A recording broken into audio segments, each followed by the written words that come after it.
kapatid, hallelujah at Happy New Year sa bawat isa sa atin. Dalangin ko ang napakasayang New Year celebration ninyo mamayang gabi at pagpalain kayo ng ating Panginoon. Medyo ingat lang po palagi.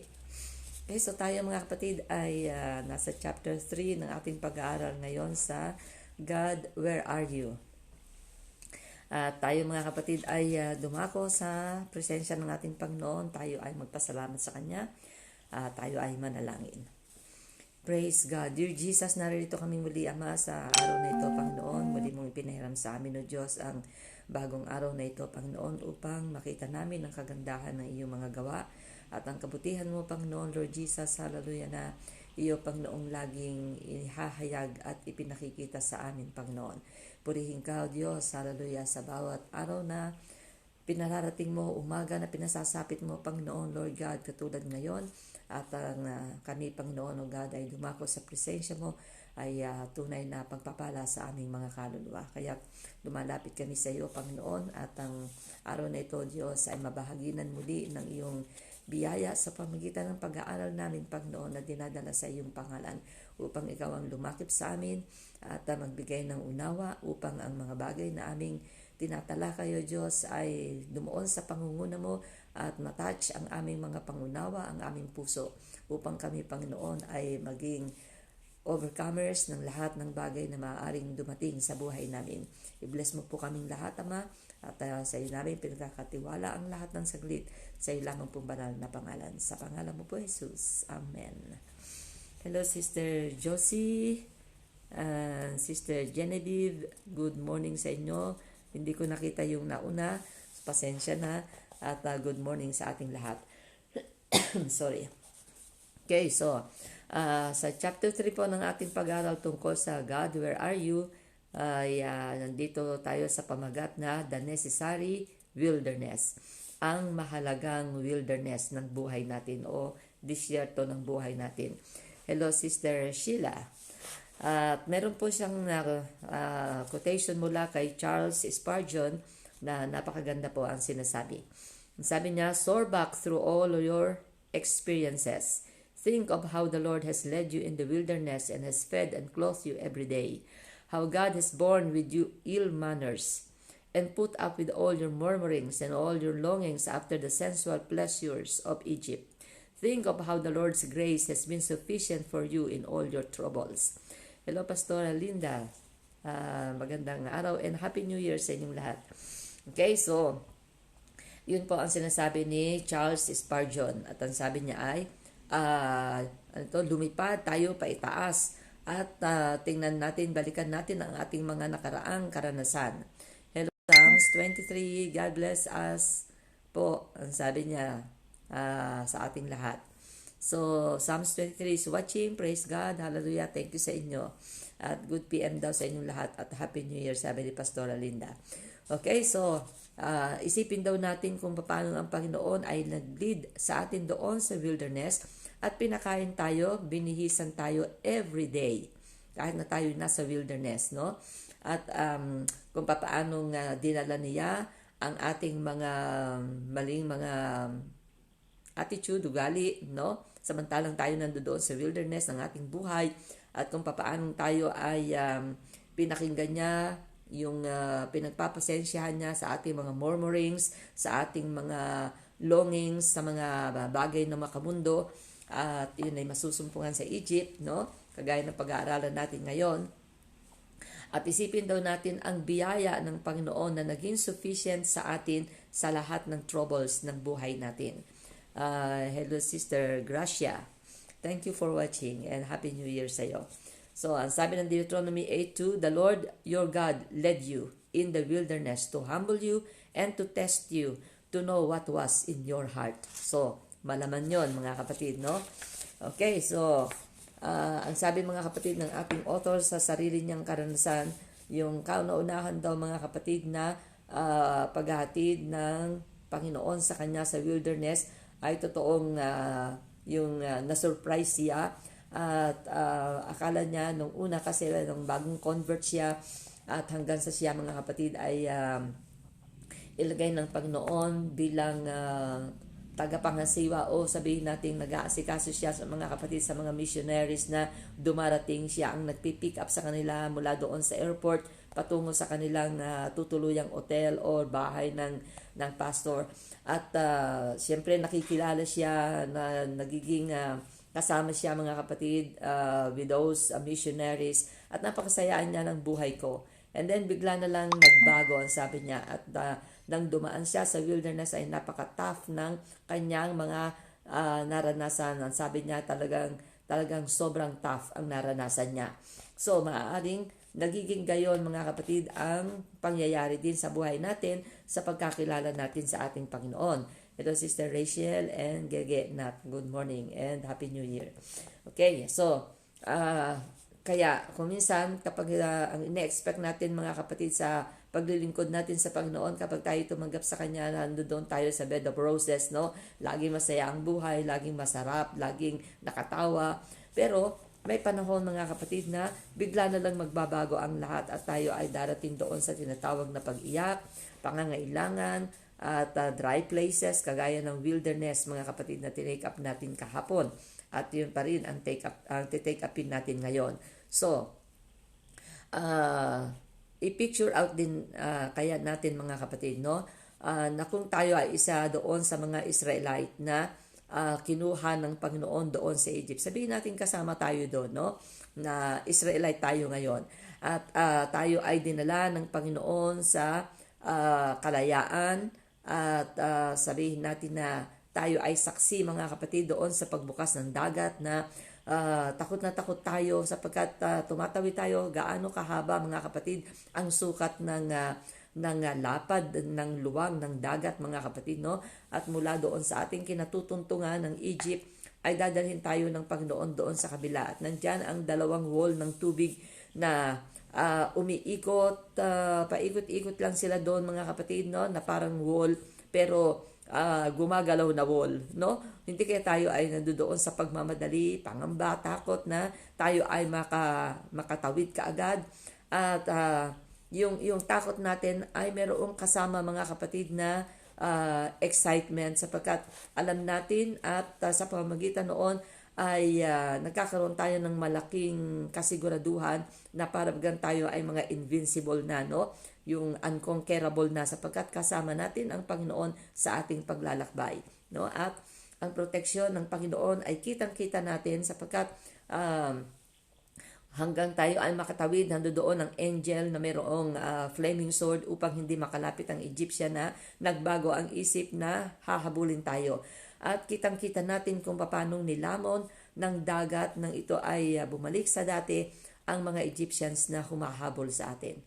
Hindi ba mga kapatid? At sobrang saya natin siguro mga kapatid, kasama ang luha, kasama yung sobrang kagalakan natin na hindi natin alam kung paano tayo ay sisigaw sa pasasalamat sa ating Panginoon dahil tayo ay nakalaya, no? Subalit, pagkatapos noon ay nagbagong bigla mga kapatid ang pangyayari, sapagkat few days later ay makikita na natin mga kapatid ang ating kapaligiran na wala tayong mainom, wala tayong masilungan, napakainit ng araw, nauuhaw na tayo, napapagod na tayo, at pagkatapos mga kapatid ay wala namang pagkain sapagkat ang ating dinalang pagkain ay nauubos na. Sabihin natin kasama tayo doon.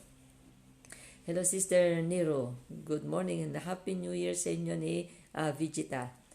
Oh, I'm sorry. Good morning Sister Nero, Happy New Year, thank you for watching, and say to Vegeta Happy New Year. Thank you.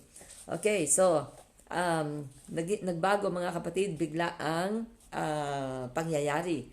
At yung pangako ng Panginoon, wala pa tayo sa threshold mga kapatid ng pangako ng Panginoon na promised land.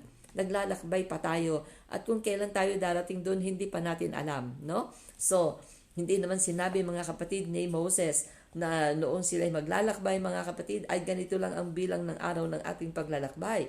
Kung hindi basta tayo ay dinala doon at nagsimula tayong maglakbay na hindi natin malalaman kung kailan mag-e-end ang paglalakbay na yon para ma-reach natin ng maaga ang promised land, no? So, Tingnan ngayon natin ang ating mga sarili kung tayo kasama doon. No? Hello, Sister Eunice. Good morning and Happy New Year sa iyo.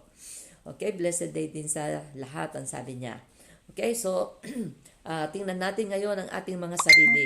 Sapagkat kung tayo ay naniniwala na ang Panginoon ay mightily na nag-deliver sa atin mula doon sa power ng ating mga kaaway, na ngayon tayo ay yung naglalakbay, nagwa-wander doon mga kapatid sa wilderness na para bagang wala nang katapusan, no? Wala nang katapusang disyerto mga kapatid ang ating nakikita, at ang confusion ay dumoroon ngayon sa atin. Ano ang kanyang layunin? Siguro mga kapatid, no, sasabihin natin na hindi lamang ito isang necessary place to visit para pumunta doon sa Promised Land. Wala kayang ibang daan. Bakit tayo dito itinaan? Bakit tayo dito dinala? Wala bang ibang paraan? Wala bang ibang daan? Talaga bang dito tayo kailangang dumaan? So, siguro mga kapatid, no, ay gayon ang nangyayari sa atin kapag tayo ay nasa mabigat na kalagayan, ang katulad noon ay ang wilderness ng ating buhay. Nasasabihin natin na bakit ganito? Bakit ako? Bakit ako nandito? Deserve ko ba ang bagay na to? No, so nararamdaman natin na parang hindi tayo deserve na dumanas ng ganitong mga bagay o ng bagay na dinadaanan natin, no? At maganda na sana ang buhay kung hindi sana ganito. Bakit naging ganito? So, nagsisimula mga kapatid na lumabas kung ano ang nandoon sa inner man natin, ano? Kung ano yung nasa talagang kalooban ng ating pagkatao. Hello Sister Rosel, at mapagpalang bagong taon din sa iyo. Thank you. Thank you for watching. So, ang sabi mga kapatid, no, ang Panginoon ay nag-lead sa Israel mula doon sa Egypt patungo sa wilderness. So, ang Panginoon ang nag-lead. Kung kasama tayo doon, ang Panginoon ang nag-lead sa atin. So, anumang wilderness ng ating buhay, ang Panginoon ang nag-lead sa atin at hindi ang ating kaaway. Minsan ang lahat ay ibine-blame natin sa Kanya, no? Pero hindi natin minsan nauunawaan na yaon ay ang kalooban ng Panginoon upang tayo mga kapatid ay Kanyang turuan. Ang sabi mga kapatid, ang Diyos ang nagdala sa Israel doon sa wilderness sa pangunguna ni Moses. Okay, so merong purpose ang Panginoon at ang purpose niya ay laging divine, no? Ang Kanyang plano mga kapatid ay hindi kagaya ng plano natin dito sa lupa. Sapagkat kung ang panahon na kailangan pagdalhan sa atin ay doon sa dry places, gagawin yon ng Panginoon para tayo ay maturuan. Hindi ang lahat ng bagay ay sa maganda kailangang daanan. Sapagkat halimbawa mga kapatid, ikaw ay merong karamdaman, hindi mo gustong pumunta ng hospital, hindi mo gustong operahan ka, hindi mo gustong biyakin ang katawan mo, di ba? Ang lahat ng iyon, meron nga sa injection lang, takot na eh. So, lalong mahirap yung mga ganung bagay. Hello Sister Gracia, nakita kita, good morning. And thank you for watching. May Nak, good morning. And Happy New Year sa inyo. Okay, so, yung ganun mga kapatid, no? So, hindi natin gusto ang mga bagay na mahirap, pero dumadaan ang tao sa mga gayong pagkakataon, sa gayong mga bagay. Sinong tao ang gustong magkaroon ng cancer? Pero dumadaan sila doon. At yun ay napakahabang proseso mga kapatid ng gamutan. So, para silang naglalakbay mga kapatid sa disyerto noon. At ano ang kanilang damdamin? Sila ay nag-iisa, sila mga kapatid ay hirap, no? Alam nyo na mga kapatid ang ibig kong sabihin. So, itong karanasan ng Israel ay physical na wilderness ang pinagdalahan ng Panginoon upang sila ay ibaba ng Panginoon at turuan ng ating Panginoon. So, yun din ang purpose ng Panginoon sa atin. Okay, so papaano niya ibinababa ang Israel, mga kapatid, no? Ang sabi ng Deuteronomy 8:3, so He humbled you, allowed you to hunger. Okay, so He humbled you, allowed you to hunger, and fed you with manna. Parang may contradiction doon, ano, di ba? Sapagkat ang sabi, hello Sister Virginia, Happy New Year. Sapagkat ang sabi ay He humbled you and hungered you, no? And then He fed you with manna. Parang ginutom, pagkatapos ang sabi ay pinakain ng manna. So, ang manna mga kapatid, ang best food na pwede nilang kainin, mga kapatid, provision ng langit. Imagine mo, ang kanilang pagkain, mga kapatid, ay provided ng Diyos. At hindi ito yung mga bagay na nakikita natin dito sa lupa na yun ang hinahanap ng Israel, mga kapatid, no? Pero ang kanilang tinatanggap na pagkain ay mula sa langit. Kung naalala nyo pa, mga kapatid, si Elijah, nung siya, mga kapatid, ay nagtago mula doon sa galit ni Jezebel, ay dinalhan siya ng angel ng pagkain ng twice. At yun, mga kapatid, pagkain na yun ay nagbigay sa kanya ng strength for 40 days. Imagine niyo, mga kapatid, no? So, itong provision na ito ng langit, mga kapatid, ay daily na ginagawa ng Panginoon. Transported from the angels, no? From heaven, sa pamamagitan ng angels, mga kapatid, patungo doon sa wilderness na kinaroroonan ng Israel. Daily, 6 days a week. Sapagkat yung 6th day ay double ang kanilang kukanin dahil yung 7th day ay Sabat nila. Yan. Hello, Sister Leia Bendicho. Good morning. And Sister Rebecca, Sister Lizelle, hello, how are you? At good morning and Happy New Year sa inyo. Okay, so ang sabi, mga kapatid, ay gayon. So ito yung best food na inihahatid ng Panginoon. Hindi yung wants ang ibinibigay ng Panginoon, kundi yung kanilang needs. Sapagkat tinitiyak ng Panginoon sa kanyang sarili na iyon ay magiging mabuti sa kanilang mga katawan. Hindi magbibigay sa kanila ng karamdaman, hindi sasakit ang kanilang tiyan, hindi sila kukulangin, mga kapatid, no? Kundi yung nourishment na bigay ng Panginoon sa pamamagitan ng mana ay magiging sapat upang sila ay maging strong and healthy. Yun, mga kapatid, ang katiyakan dahil ang Panginoon ang nag-provide ng pagkain sa kanila. Pero hindi nila yun nakikita. So, ang sabi, mga kapatid, so I caused you to hunger. Anong hunger yon, mga kapatid, na tinutukoy dito, mga kapatid? I-consider natin ang kanilang situation, no? Tayo, mga kapatid, no, dito sa lupa. Ngayon, tayo, iba-iba, mga kapatid, ang almusal natin. Sa atin sa Pilipinas ay maaring sinangag, tuyo, kasama, mga kapatid, ang pritong yung fried egg, no? At maaaring merong nilagang gulay diyan, no, na okra or talong. Napakasarap noon, 'di ba, mga kapatid, no? Almusal pa lang 'yon. Dito tinapay, butter, merong confiture sa ibabaw, yung kung anong gusto mong palaman, cheese, whatever, no? At kung minsan may sausage or fried egg din, no? At sagana ang ating mesa, mga kapatid. Almusal pa lang yon, breakfast pa lang yon. At iba na naman sa tanghalian, iba na naman sa hapunan, meron pa tayong merienda. So, sila, mga kapatid, ay isa lang ang pagkain nila. From morning till evening, mga kapatid, no? From breakfast to dinner, mga kapatid, isa lang ang pagkain nila. At ito ay mana. At naalala ko, mga kapatid, nung ako'y nasa Bible school, no? Talagang nagsawa ako, mga kapatid, sa munggo. Talagang ayoko nang makita ang munggo. Kasi once a week lang yun, ha? Once a week lang, mga kapatid, ay nakikita ko ang munggo. Ayoko nang makita ang munggo. Para bagang masusuka na ako kapag nakikita ko ang munggo na ulam. So, yun, mga kapatid, ay once a week lang. At ang tagal, mga kapatid, no? Wala na ako sa Bible school. Ang tagal kong hindi kumain ng munggo. Hanggang sa naka-overcome na ako doon at kumakain uli ako ng munggo, no?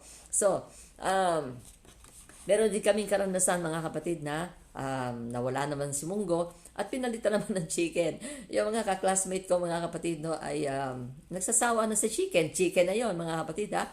At sila'y umawit. Chicken, chicken, chicken in the morning, chicken in the noontime, chicken, chicken, chicken till the sun goes down. O kita nyo, mga kapatid, no? At yun ay parang birong awit o kantyaw doon sa aming kitchen supervisor, no? So, yun yung panghihinawa ng ating appetite, mga kapatid, no? Na nalulus ang ating appetite dahil sa iyon at iyon ang pagkain. So, how much more, mga kapatid, kung i-imagine natin ang Israel na hindi nila ma-appreciate ang mana sapagkat mana in the morning, mana in the noontime, mana till the sun goes down, no? So, siguro sa pagiging tao, mauunawaan natin sila. Pero ang mali mga kapatid ay ang kanilang ipinakikitang attitude sa ating Panginoon sapagkat never nilang na-appreciate ang provision ng ating Panginoon. So, ano ang ating nagiging attitude kapag ang ating kalagayan ay nagiging gayon? At naalala ko rin yung aking anak, no, na yung aking mga apo sa kanya ay mahilig daw sa sardinas. Pero nang lagi na lang sardinas, nagsawa na rin yung kanyang mga anak. So, yun ganun tayong tao. Gayon tayong tao. So,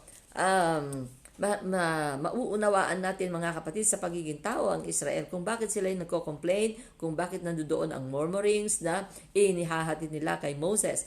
At yung murmurings nila mga kapatid ay hindi dahil sa ginagalit nila ang Panginoon, pero nagalit ang Panginoon dahil ang nakikita ng Panginoon sa kanila ay ang kawalan ng pagtitiwala sa Panginoon, ng pag-asa sa Panginoon na yung ano ang maihahatid ng pagkain na yon doon sa kanila. Bakit gayon lang ang pagkain na ibinibigay ng Panginoon? Gayong kaya ng Panginoon gawin ang lahat ng bagay. Naitawid nga sila ng Panginoon sa dagat, no? At nagawa nilang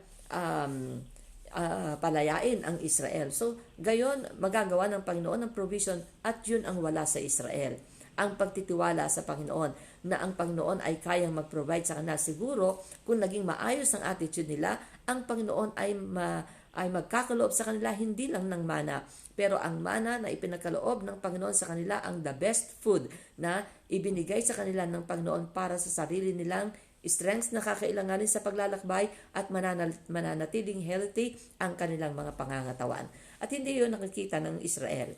Hello Edith, good morning, and Sister Virgie, good morning din sa iyo, and Happy New Year.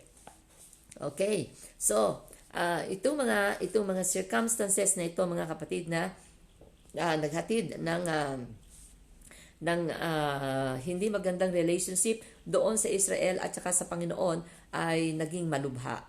Naging malubha. Hello, Sister Eunice, thank you. So, ang protection ng Panginoon ay hindi nila nakita. Nandiyan ang pillar of cloud, pillar of fire, no? Sa gabi para sila ay mayroong liwanag at hindi sila malamigan. Nandoon ang pillar of cloud sa araw para hindi sila mainitan. Hindi nila na-appreciate yun, mga kapatid, no? Ang lagi nilang tinitingnan ay ang kanilang kapaligiran. Ang lagi nilang tinitingnan ay ang kakulangan na sinasabi nila, no? Kakulangan sa lahat ng bagay, pagkain at inumin. Okay? So, ang sabi ng Deuteronomy 8:3. Hello, Sister Del. Thank you for watching, and Debs. Good morning and Happy New Year sa inyo. Okay, Deuteronomy chapter 8 verse 3. So he humbled you, allow you to hunger, and fed you with manna, that he might make you know that man shall not live by bread alone, but man lives by every word that proceeds from the mouth of the Lord. Ayan, mga kapatid, no? So, nandito yung purpose ng Panginoon na sinasabi, mga kapatid, sa kanila. So, ang Panginoon ay lumikha, mga kapatid, ng hunger doon sa kanila sa pamamagitan ng pag-aalis ng anumang bagay na magsasatisfy sa kanilang mga desire, sa mga nasain ng kanilang laman, samantalang ibinibigay din naman at kinakatagpo ng Panginoon ang kanilang pangunahing mga pangangailangan, yung kanilang mga fundamental needs, no? At ang hunger na yon, mga kapatid, ay nag-provide sa kanila ng testing. Ayan, mga kapatid. At gusto ng Panginoon, mga kapatid, na makita sa kanila kung ano talaga ang dinedesire ng kanilang mga sarili sa Panginoon. Sa halip, mga kapatid, ay ano ang matitira dito. No? Ano ang naririto na maipakikita nila sa Panginoon at ano talaga ang nakasilid ditong totoo. Hahanapin ba nila ang Panginoon sa kanilang laman na nagkikrave o naglulong, mga kapatid, sa mga bagay na nasa mundong ito? Ang kanila bang kauhawan at pagkagutom sa righteousness ng ating Panginoon o ang comfort sa pleasure? Ito, mga kapatid, ang tinitingnan ng Panginoon. Sadly, sa mga Israelites, mga kapatid, ay pinakita ng kanilang mga puso na ito ay nakaset hindi doon sa Diyos na naghatid sa kanila sa kalayaan sa kamay ng mga Egyptians, kung hindi doon mga kapatid sa mga bagay na nandoon sa Egypt. Na para bagang nagsisisi sila na sila ay umalis doon. No? Hello Jimnap and Sister Rose. Good morning sa inyo and Happy New Year. Okay, so at yung mga foreign, mga kapatid na mga taong nakisama sa kanila, mga kapatid kagaya ni Dothan at ng iba pa mga kapatid ay nag-create sila mga kapatid ng maling o nagtanim sila, nag-inject sila mga kapatid ng maling damdamin lalo na nagpaningas doon sa cravings na nararamdaman ng mga Israelite, no? At sinabi nila ang ganitong bagay sa Numbers 11:4-6. Ang sabi niya, "Oh, for some meat," they exclaimed. "We remember the fish we used to eat for free in Egypt, and we had all the cucumbers, melons, leeks, onions, and garlic we wanted. But now our appetites are gone. All we ever see is this manna." Kita niyo mga kapatid? So, kung minsan mga kapatid, yung sinasabi ng isang tao ay ipinararating sa lahat upang hindi maka-encourage, kundi maka-discourage. Ito ang dahilan kung bakit marami sa church mga kapatid ay nagkakaroon ng hindi magandang attitude towards sa leader dahil sa mga ganitong klase ng tao. So, yan mga kapatid, no? At dahil doon sa sinabi niyon, ang mga Israelite, mga kapatid, ay lalong nagpakita kay Moses at sa Panginoon ng hindi nila kasiyahan na sila'y nandoon sa gayong kalagayan. No? Hindi na nila nakikita ang pangako ng Panginoon. Nasaan ang promised land? Hindi na nila naaalala yon mga kapatid. No? So, ang naaalala nila mga kapatid ay kung ano ang iniwan nila sa Egypt. Na nandoon mga kapatid ay hindi yung kanilang pagiging slave doon, kung hindi ang nakikita nila ay yung piniprefer nila doon sapagkat doon ay mayroong pagkain libreng pagkain. Mabuti pa nang tayo na sa Egypt, ganito, nakakakain tayo ng ganon. Oo nga, alipin tayo pero okay lang kasi kumakain naman tayo ng maayos. Dito puro na lang mana. So ito siguro ang itsura nila mga kapatid, no? So, at sila mga kapatid ay pinagkalooban ng Panginoon sang-ayon sa kanilang request. Ang kumain sila ng karne. Ayan. At ang sabi mga kapatid ng Psalms 106:15, ang sabi niya, "And He gave them their request, so they ate meat." At yun ay ang quail mga kapatid, no? And were well filled, for He gave them their own desire. He gave them their own desire. So, kung minsan napipilipit ng mga tao o ng nating mga Kristiyano, mga kapatid, ang kamay ng Diyos. At kapag pinilipit natin ang kamay ng Diyos, oo, nakuha natin ang gusto natin, pero yaon ay hindi nagpaligaya sa ating Panginoon. Sapagkat ang nagiging kaligayahan natin ay ang sarili nating ninanasa at hindi ang plano niya, hindi ang nasain niya, hindi ang kalooban niya. So, sabi niya, they were not deprived of their craving. Hindi sila mga kapatid inagawan ng sa kanila mga kapatid longing, but He sent leanness in their soul. Okay? So, ang kanilang mga kapatid, pagkain ng meat mga kapatid na dinedesire nila ay hindi nagpalusog sa kanila kundi nagpapayat sa kanilang mga kaluluwa. Ayan mga kapatid, no? Kaya kung minsan ang ating mga maling nasain, kasi hindi natin nauunawaan ang difference between wants and needs. At yun ang kailangan nating maunawaan. Hello, Brother Jeriel. Thank you, Nak, for watching. Happy New Year sa inyo. Okay, at ito mga kapatid, basahin nyo rin mga kapatid ang Psalm 78, 29, and 30 at yun din mga kapatid ang nilalaman nun. So, yung leanness mga kapatid na yaon dahil sa ang tinanggap nila ay sang-ayon sa dinedesire ng kanilang flesh, ng kanilang laman, na pinagbigyan sila ng ating Panginoon. So, yung leanness na yon mga kapatid ay ang pagiging unfit ngayon mga kapatid, no, na makapasok doon sa promised land, unfit to endure, hindi na ngayon nila makakayang matiis mga kapatid ang paghihirap sa lalakbayin nilang mahaba pang paglalakbay, no, unable to pass the test, and ultimately they never entered His promised land.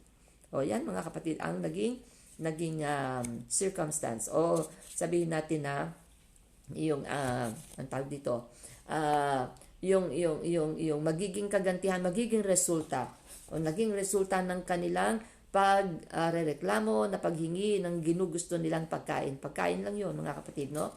So, kuminsan dahilan lang sa pagkain, mga kapatid, ay natitisod ang mga tao, no? At isang pangit na bagay, mga kapatid, na kung dahil lang sa pagkain, mga kapatid, ay natitisod tayo. So, ito ang dahilan, mga kapatid, unawain natin. Ang pagkain at ang inumin ang dahilan kung bakit sila naging gayon sa Panginoon, yung kanilang attitude. So, yung consequence na nangyari sa kanila ay hindi naging magaan sapagkat hindi nila napasok ang promised land. Hindi sila nakapasa sa testing. Hindi nila na-endure ang paglalakbay nila sapagkat yung kanilang kahilingan ang nag-cause ng gayong bagay. So, huwag nating ipilit ang ating sarili. Kaya nga kung tayo mananalangin, sinasabi natin na, Lord, kung kalooban mo, sana maging kalooban mo. Pero kung hindi, maunawaan ko, okay lang ako kung maunawaan ko.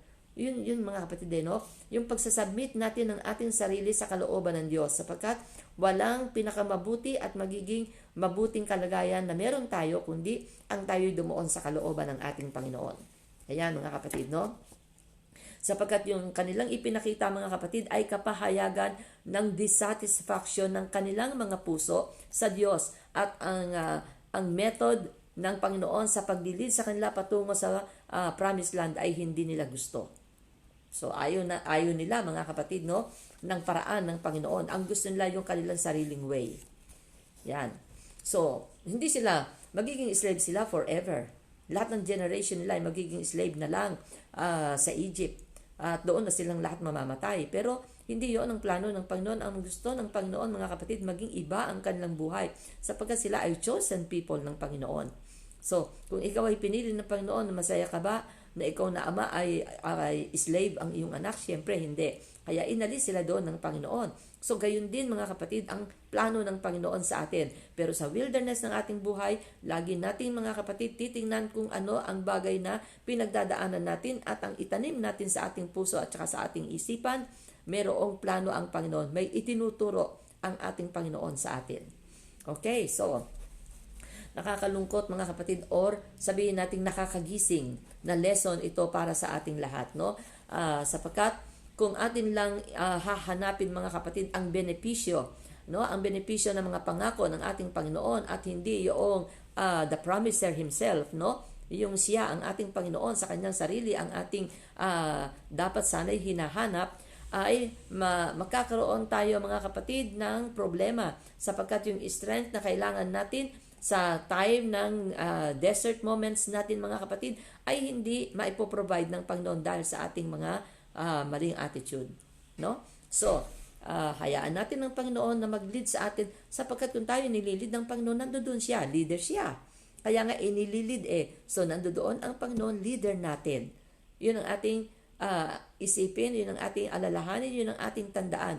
At yun ay hindi nakikita, mga kapatid, ng Israel. Gadyong ang Panginoon ay kasama nila sa pamamagitan ni Moses.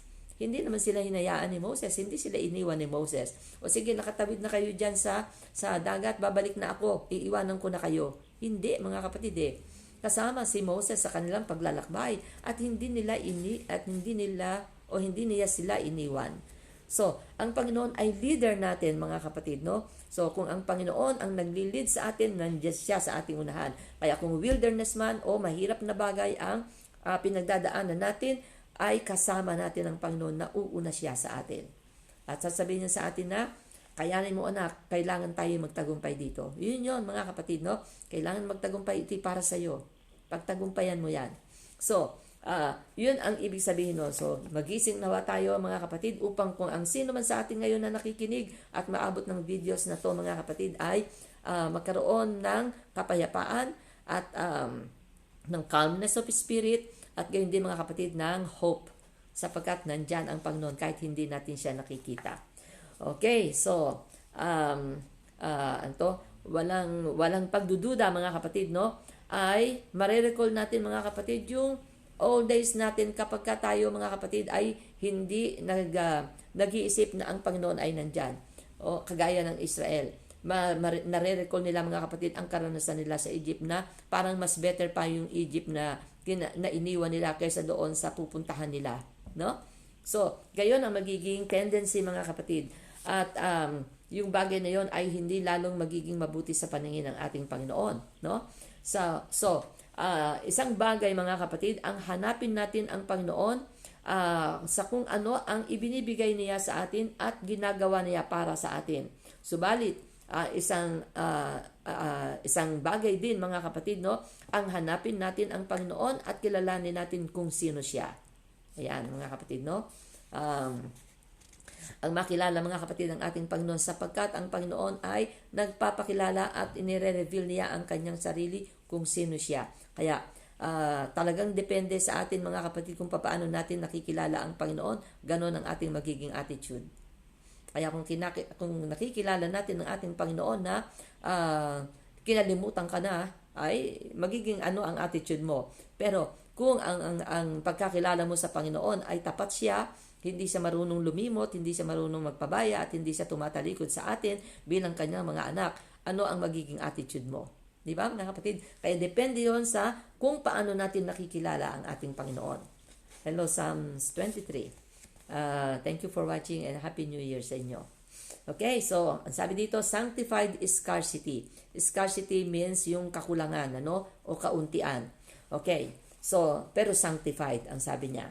So, katulad maaari ng ating inaasahan ang mabuhay tayo mga kapatid sa empty mga kapatid na wilderness, no? Wala doon kahit ano, walang tubig, walang bukal ng tubig. Anong nandoon mga kapatid, mapalad ka kung makakita ka ng cactus kasi ang cactus ay may tubig, no? At maaaring sa tubig niya ay pwede kang makainom. Pero napakadalang ng cactus mga kapatid doon sa desert. At ang nandoon mga kapatid ay snakes and scorpions. So, ito ang mararamdaman natin mga kapatid, panganib. Natatakot tayo. Hindi natin alam kung ano ang darating mga kapatid kapag tayo nandoon sa mahihirap na sitwasyon. At kung minsan kapag bumulaga na lang sa atin, Lord, ano na naman ito, Panginoon? Ano na naman ito? Bakit na naman ganito? Yan mga kapatid, ang ating mga nagiging question agad kapag tayo na-surprise sa na ang napasukan natin ay ang wilderness o ang pinagdalhan sa atin ay wilderness. Hello, Brother Seto. Good day. Happy New Year. So, ang Panginoon mga kapatid ay nangako sa atin na tayo ay kanyang iingatan sa ating mga basic needs, sa ating mga pangunahing pangangailangan, at gayon din mga kapatid sa ating wilderness, no? Magpo-provide siya mga kapatid ng daily bread at hindi ng abundansya ng lahat ng bagay. Hindi na wilderness yon, no? Promised land na yon, no? Pero kapag wilderness, nandoon ang scarcity, ang kakulangan, ang kauntian mga kapatid ng bagay na hindi mo makikita sa wilderness, no? Sa Amerika mga kapatid, kapag daw sila ay nabubuhay ng maayos, meron silang idiomatic expression mga kapatid na sinasabi na ganito mga kapatid. Ang sabi ay we are living high on hog. We are living high on the hog. So, ibig sabihin nun ay masarap ang buhay, maganda ang buhay, no? So, yung expression na yon ay maaaring maging expression ng iba, magandang buhay, sabi nga mga kapatid, no? At yun ay puno ng saya, nandoon ang plenty, nandoon mga kapatid ang kasaganaan, at yun, prosperous, kagaya ng New Year, lagi natin sinasabing have a prosperous New Year, no? Yun ang gusto natin, kasaganaan. Hindi natin gusto yung kasalatan, no? Pero dumarating talaga tayo sa lahat ng ganitong uri ng karanasan. At hindi lamang isa, kahit ang mayayaman mga kapatid, dumarating sila sa tinatawag na bankruptcy. So, at dahil doon mga kapatid ay biglang malungkot ang buhay. So, ano ang nagiging ugali natin kapag tayo ay nandoon? Doon sa wilderness, wala mga kapatid yung single hog. Ang hog sa totoo lang, ang Tagalog ng hog ay baboy, no? Sabihin, sagana ka. Kaya nga kapag ikaw ay mayroong piggy bank, ay meron kang pag-asa, no? Kaya baboy ang ginagamit sa mga alkansya. So, yan mga kapatid, no? At ang experience na yon mga kapatid, kapag kulang ka, ay parang kang inagawan, parang inalisan ka ng lahat. At yun ang mararamdaman natin kapag tayo ay nandoon sa wilderness ng ating buhay. So, ang hinahanap natin mga kapatid dito, ang ating kailangan ay ang socially na na makikita natin sa mundong ito, na alalahanin natin mga kapatid na noong sila nasa wilderness, walang shop doon, hindi sila makakapag-shopping doon, wala doong mga groceries, wala doon kahit ano, hindi nila mapalitan ang kanilang damit, hindi nila mapalitan ang kanilang sapatos, ang kanilang sandals. So wala mga kapatid, walang kapag-asa, no? At desert lahat ang kanilang nakikita. Disyerto ang kanilang natatanaw, disyerto ang kanilang tinutuntungan, disyerto ang nasa kanilang kapaligiran.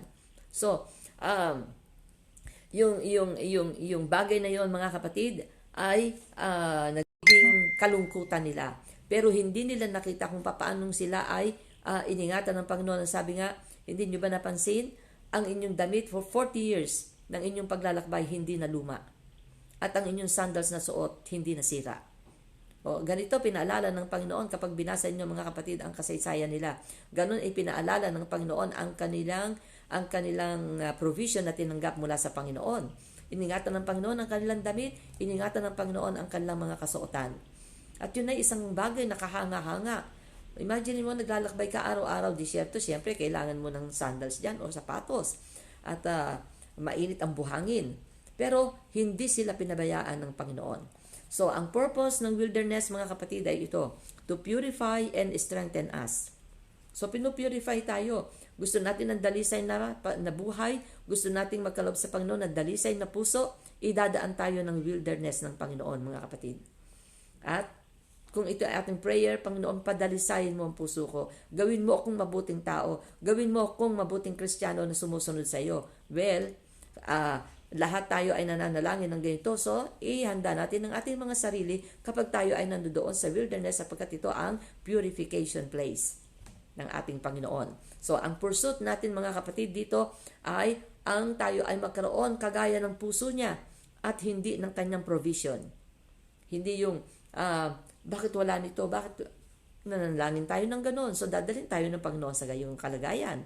No? At kapag dumarating tayo sa mga abundansya ng panahon, mga kapatid, ay huwag nating kalilimutan ang ating Panginoon. Kapag tayo sagana, kung minsan mga kapatid, pleasure na lang ang ating iniisip at nakakalimutan na natin ang Panginoon. So, mas mabuti pang nandoon tayo sa wilderness sapagkat tumatawag tayo sa ating Panginoon.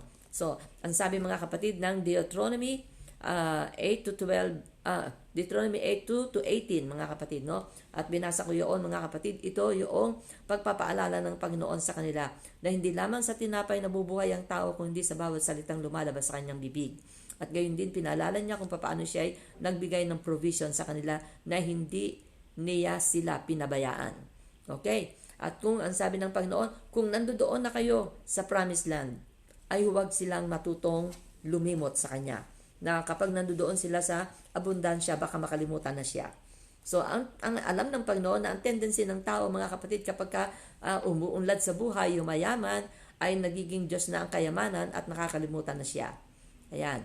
So, mapalad ang taong mayaman na nananatili sa Panginoon. Okay, so praise the Lord, mga mayayaman. Okay, Philippians 4:11-13, ang sabi si Apostle Paul, not that I am implying that I was in any personal want, for I have learned how to be content or satisfied. In whatever state I am, I know how to be abased and live humbly in straitened circumstances, and I know also how to enjoy plenty and live in abundance. I have learned in any and all circumstances the secret of facing every situation, whether well-fed or going hungry, having a sufficiency and enough to spare or going without and being in want. I have strength for all things in Christ who empowers me. O yun, mga kapatid, ang testimony na meron si Apostle Paul. Naturuan niya ang kanyang sarili sa pananampalataya sa Panginoon kung paano mabuhay ng wala, sa kawalan, at paano mabuhay sa abundansya ng buhay. So, naranasan niyo ni Apostle Paul at ito ay naging testimony niya. Kaya, kontento siya kung anong meron siya. Kaya niyang maghigpit ng sinturon kung kailangan, subalit ang magluwag kung nandiyan naman ang kasaganaan. So, ibig sabihin, ang kanyang attitude mga kapatid hindi nagpa-fluctuate, no? Hindi nagbabago. Okay? Kaya sa lahat ng karanasan ni Apostle Paul, sa lahat ng testing sa buhay, hindi siya nag-flunk. Siya mga kapatid ay nakapasa. Okay? So sana tayo ay gayon din mga kapatid, no? At matutunan natin na kung ano lang nandyan, kung tayo ay sabaw tubig lang, kung tayo ay asin lang ang pampalasa sa pagkain, sa kanin natin, okay lang. O sabaw kape, salamat, meron pang kape. Naranasan ko yan mga kapatid nung ako'y nasa balaya, nagpapastol mga kapatid na, ang isang tuyo mga kapatid ay ulam natin ng breakfast, ulam namin ng breakfast, tanghalian at hapunan. At kuminsan talagang wala. Talagang wala. So, fasting kami. At kung ayaw namin mag-fasting, sinasabi namin sa Panginoon, Lord, ayaw kong mag-fasting ngayon. At kung ayaw din nila mag-fasting, sama-sama kami. So, Panginoon, dalhin mo kami kung saan kami pwede mong pakainin. At pinakakain kami ng Panginoon. At sino nakakaalam sa kanila na yun ang aming panalangin sa Panginoon. So, gayon ang naging buhay namin mga kapatid sa balayan. Nung ako'y magpapastor doon. Pero, salamat sa Panginoon, napakaganda ng aming samahan. Kaya nung ako'y umalis sa balayan, hinabol nila ako mga kapatid, no? Glory be to God yun. So, yun mga kapatid, no? Matutunan natin kung ano ang kalagayan natin sa buhay. Huwag tayong nagko-complain kung anong ulam natin wala. No? Meron mga kapatid ay nagagalit at sinasaklob yung kaldero, mga kapatid, doon sa ulo ng kasama sa bahay dahil walang pagkain. No? Kahanga-hanga attitude yun. No? So, at meron kasi akong alam na gayon testimony. No? Meron akong kaklasmate sa Bible School noon. At siya mga kapatid ay merong kapatid na talaga namang maton kung tawagin noong araw, no? At darating siya lasing, pupunta doon sa kusina at makikita mga kapatid na kanin lang ang nandoon at walang ulam. Tatawagin daw niya yung kaklasmate ko at sa kanyang ulo mga kapatid ay isasaklob yung kaldero at tumatakbo yung kaklasmate ko na naka-helmet mga kapatid yung kaldero at umiiyak. So, na-convert yun mga kapatid, no? Na-convert yung kapatid niyang yun at ang kanyang asawa. At napakaganda ng testimony nila mga kapatid. At paglilingkod nila sa Panginoon, narinig ko pa silang umawit, napakaganda ng kanilang mga tinig. Okay, so yun mga kapatid, ang napakagandang karanasan naman pagkatapos. So, ibang-iba kapag nakilala mo ang Panginoon. So, kapag dumarating tayo sa kawalan, huwag natin gawin na isaklob sa ating kasama sa bahay ang kaldero, no? Kawawa naman. So, natutunan ni Apostle Paul ang magkaroon ng strength sa ating Panginoon Hesukristo. Ang sabi niya, I can do all things through Christ which strengthens me. Yan. Kaya, salamat sa Panginoon. Basta may kanin, okay lang. No? Kung walang kanin, kung may tinapay, okay lang. Kung wala, saging, o kamuting kahoy, okay lang. Basta merong provision ng ating Panginoon, yon ay merong blessing na kasama na magbibigay ng strength sa ating katawan. At salamat sa ating Panginoon sa gayong mga karanasan sapagkat doon mga kapatid ay napupurify ang ating mga puso. Okay? At sana mga kapatid, no, ay wag nating isipin na inalis mo ng lahat sa akin, inalis mo ng ganito, wala nang lahat. At nawalan ka ng trabaho, sabihin natin, nawalan din ng trabaho yung asawa mo. So, kuminsan sabay-sabay mga kapatid, no? Pero wag nating kalimutan ang Panginoon ang nag-lead sa atin upang tayo dumating sa gayong kalagayan. Kaya, glory be to God, ang ating pananampalataya ay na lumalakas, na patitibay ng ating Panginoon sa pamagitan ng mga circumstances na dumarating sa atin ng wilderness ng ating mga buhay. So, ang children ng Israel, mga kapatid, ay iniwanan ng Egypt na dala ang great possessions na kinuha nila sa mga Egyptians sapagkat inuutos ng Panginoon sa kanila na humingi sila ng mga hiyas, mamahaling damit doon sa Egyptians at binigyan naman nila sa takot sa kanila. Pero ginamit nila sa hindi maganda sapagkat doon sa wilderness ay ipinakita nila kung paano iyon ay sinuot nila, kung paano ito ginamit nila at nung panahon na si Moses ay nandoon sa Mount Sinai ay nagawa sila ng golden calf. So, nagdiwang sila mga kapatid, no? At yun ang mga bagay na ipinakita ng Israel sa harapan ng ating Panginoon. Never na nag-appreciate mga kapatid ang Israel sa ginawa na pagliligtas sa kanila ng ating Panginoon at pagkakaloob ng kalayaan sa kanila mula sa pagkaalipin.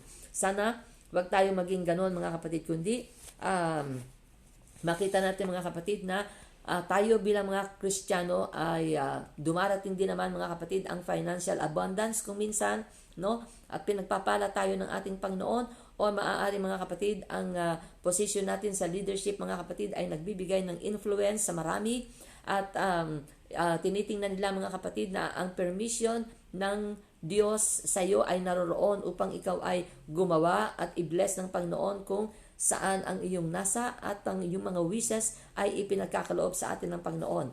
Ngayon, wag nawa mga kapatid na yung ating mga tinatanggap na blessing sa Panginoon ay gamitin natin sang-ayon sa ating mga ginugusto, sa ating mga nilalayon. Gusto ko nito, gusto ko nung bibili at tayo nito.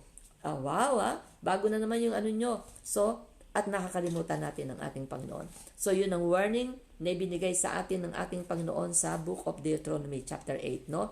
Na wag daw nating kalilimutan ng ating Panginoon kapag tayo ay dumarating o pinasasagana ng ating Panginoon, sapagkat ang Panginoon mga kapatid ay nagkaloob ng lahat. Abundansya ang Panginoon kung tutuusin mga kapatid, sapagkat kaya niyang lumikha ng lahat ng bagay. Pero hindi niya ginamit ang kanyang kapangyarihan upang ipakita sa kanyang ipakita sa ating lahat na meron siyang kakayanan gayon. Kung hindi, nabuhay siya na isang pangkaraniwan, at kung ano mga kapatid ang dapat niyang i-provide sa tao, yun ay kanyang ipinagkakaloob. Bakit? Yun din ang dapat nating maging ugali. Ang tayo ay mabuhay ng simple, nagmamahal sa Panginoon, at kung sino ang maaari nating abutan sa sang-ayon sa riches ng kanyang kayamanan, ay makapagbahagi tayo. Yan. Kaya ang sabi mga kapatid, babasahin ko sa inyo mga kapatid, no? Ang sabi niya mga kapatid, "And thou say in thine heart, my power and thy might of mine hand hath gotten me this wealth. But thou shalt remember the Lord thy God, for it is he that giveth thee power to get wealth, that he may establish his covenant which he sware unto thy fathers, as it is this day." So ang Panginoon mga kapatid ang nagbibigay sa atin ng kayamanan kung tayo ay nagkakaroon. Kaya kung ito ay ibinibigay ng Panginoon, madali niya rin itong makukuha upang mawala sa atin. Kaya sa panahon mga kapatid na tayo ay inililid ng Panginoon sa kasaganaan, at tinatapos niya ang ating kawalan. Alam niyo ba, ang kawalan mga kapatid ay upang tayo ay matutong makita ang kung alin ang bagay na mahalaga, kagaya mga kapatid ng pandemic na to, no? Na nabawasan ang ating mga trabaho, o ang iba sa atin hindi makapagtrabaho. So natuto tayong magtipid. Hindi natin ginagamit ang ating mga pananalapi sa mga bagay na walang kabuluhan. Huwag ka nang bumili niyan, hindi naman natin kailangan yan. Yun na lang kung anong kailangan natin. Natuto tayong mag-shopping ng tama. Di ba? Na-control natin ang ating mga sarili sa pagbili ng damit, pagbili ng sapatos, etc. No? Kung ano yung pangangailangan, pagkain, at ano ang mahalagang bagay, yun lang ang ating binibili. Kung ano ang kailangan, may listahan ka na ngayon. Ito lang ang ating kailangan. Huwag ka nang tumingin pa ng iba. O, di ba mga kapatid? So, tinuturuan tayo sa pamamagitan ng kawalan. Ngayon, kung panahon ng abundansya, anong gagawin natin? Gasta dito, gasta doon, at kinakalimutan natin ang Panginoon. Sa panahon ng ating kawalan, mga kapatid, nagpo-provide ang ating Panginoon, wag din natin siyang kalimutan. Sapagkat sa panahon ng testing, mga kapatid, doon natin ipakikita sa Panginoon ang ating katapatan lalo. Hindi sa panahon ng ating kasaganaan. Kapag ibinibigay natin ang ating pagtatapat, mga kapatid, sa ating Panginoon, kahit na nandiyan ang kakulangan, doon magpo-provide ang ating Panginoon. So, ang sabi mga kapatid, the wilderness is where the fruit of the Spirit is cultivated. Yan. So, doon pala mga kapatid, nakukultivate sa wilderness ang fruit of the Spirit. Yan, kung alam niyo ang fruit of the Spirit. Galatians 5:23-25. Okay? So, sabi mga kapatid, the wilderness is where the fruit of the Spirit is cultivated, watered by the intense desire to know Him. We learn to walk as He walks. Ayan mga kapatid, no? Kaya, sa pamamagitan nito mga kapatid, ay nakukultivate ang fruit of the Spirit, hallelujah, sa buhay natin. Kaya salamat pala sa wilderness.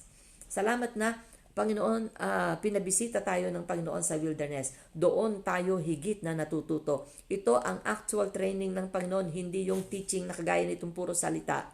No?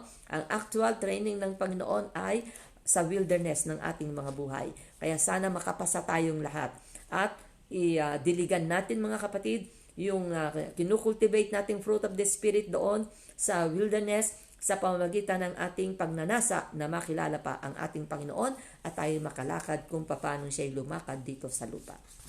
Alalahanin natin ang the teaching methods of the Master. At yun mga kapatid, no? Doon tayo matututo. So, magandang araw sa inyong lahat mga kapatid. Binabati ko kayong muli ng a very happy New Year. At sana maging prosperous talaga ang New Year nating lahat mga kapatid, no? At maging masaya, hindi lamang sa celebration, kung hindi mga kapatid sa paglalakbay natin sa buong taon ng year 2021. Na lalo nating mahalin ng Panginoon, lalo tayong kumapit sa Kanya.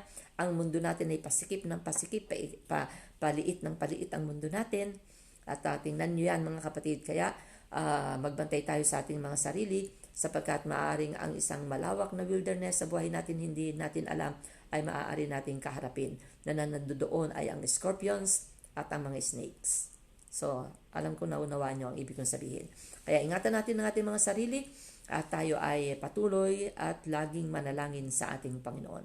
Makita natin mga kapatid kung gaano kabuti ang Panginoon para ito mga kapatid ay tumibay at lumakas, no? So, marami na po akong nasabi.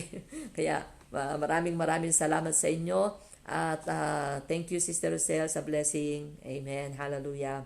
Brother Seto, salamat sa ating Panginoon. Amen. Sister Del, salamat po. Happy New Year din. At salamat sa pagmamahal. Amen. Hallelujah. At alalahanin ninyo mga kapatid ang inyong mga sarili, iingatan yung mabuti ang sarili ninyo, okay? At kung may symptoms ng pagkaramdam, sugpuin nyo rin kaagad in Jesus name, no? At lagi tayong maging healthy at ating mga katawan ay ibigay natin lagi sa paglilingkod natin sa ating Panginoon. So God bless mga kapatid and rush on. Happy New Year. Thank you for watching Sister Medi. God bless, no? At tayo mga kapatid ay magpasalamat na sa ating Panginoon. Praise God. Dear Jesus, maraming salamat minsan pa Panginoon sa pagtutulong mo sa amin. Tulungan mo kaming maunawaan ang aming mga sarili. Kapag kami, Panginoon, o God, Lord Jesus, ay inililid mo doon sa wilderness. At ngayon, Panginoon, ipinaunawa mong mabuti sa amin, Panginoon, na ikaw ang aming leader kahit na kami, Panginoon, ay nandoon pa sa wilderness. Kaya, ang provision mo, Panginoon, o God, kung anong inihahatid mo, ito ay aming i-appreciate. At kung ano ang aming dadaanan, Panginoon, ay magtiwala kaming kasama ka namin. At ikaw ay nariyan, Panginoon, upang kami, O Diyos, ay iligtas sa anumang kapahamakan ng aming mga kaluluwa. Pagpalain mo pa kami, Panginoon, at tulungan mo kami na makultivate, Panginoon, O God, sa wilderness ng buhay namin, ang aming mga sarili upang ang fruit of the Spirit na kaloob mo, Panginoon, ay aming makamit at ma-purify mo ang aming mga puso, ang aming buhay upang sa pamagitan ng mga bagay na maaaring pinagdadaanan namin mahihirap ay doon mo makita sa aming Panginoon, totoong ikaw ang aming hinahangad, totoong ikaw ang aming binamahal. Kaya Diyos, purihin ang pangalan mo, Panginoon. Salamat sa mga nagdaang mga mahihirap na bagay sa buhay namin na aming nalagpasan sa tulong mo, Panginoon, at ngayon nauunawaan namin, Panginoon, O God, na ang wilderness na yon, Panginoon, ay humubog sa amin. Kaya salamat sa provision mo, Panginoon, sa mana ng aming kaluluwa na tinanggap namin mula sa iyo at ang aming pasasalamat, Panginoon, Lord Jesus, sa ipinararating namin, Panginoon, sa pangalan mo. Basbasan mo ang iyong mga anak at kaming lahat ay i-bless mo, Panginoon. Ingatan mo kami, O Lord God, hallelujah, at manatili kami, Panginoon, nasa covering mo, Panginoon, habang kami naglalakbay sa mundong ito. At pagpalain mo, Panginoon, ang lesson na ito, iparating mo sa marami at makapal na bilang ng mga kaluluwa na maaaring nasa wilderness ng paglalakbay sa buhay na ito upang sila ay pagpalain mo at i-bless at ma-strengthen sila, ma-encourage sila, Panginoon, at ang pag-asa ay sumapit sa puso nila. Tanggapin mo, Panginoon, O God, Lord Jesus, ang mga panalangin ito na amin pong inihahatid kasama ang aming pasasalamat at ang aming pagtitiwala sa iyo lamang pong banal at nag-iisang pangalan lang. Sa pangalan mo po, Jesus, na aming Diyos. Amen, amen, amen. Hello, Letinak. Thank you for watching and Happy New Year. God bless sa inyong lahat, mga kapatid, at lagi po kayong pagpalain ng ating Panginoon ng masagana. At sa Tagabalayan, Happy New Year sa inyong lahat. Brother Seto, iparating mo sa kanilang lahat, please. God bless. Thank you so much. Bye-bye na po.